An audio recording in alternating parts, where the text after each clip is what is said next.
Каскыр түлкіге сенді. Бірақ бұл үлкен қателік болды.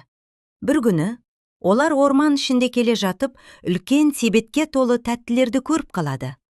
Қасқыр қуанып, «Ой, мұның бәрін бірден жейік» деп ұмтыла бергенде, түлкі көзін сығырайтып, «Тоқта досым, алдымен ойланайық. Бұл бекер жатқан тамақ емес» дейді. Бірақ қасқыр тыңдамай, себетті аша бергенде, тарс!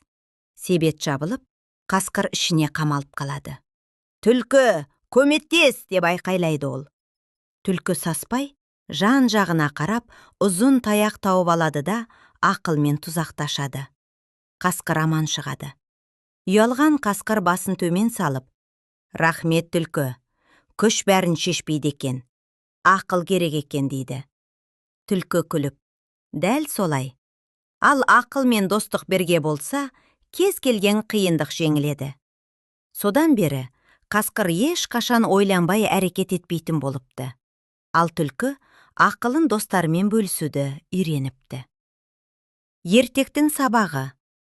Ақыл мен сабыр ең үлкен күш. Достық бар жерде қорқыныш жоқ.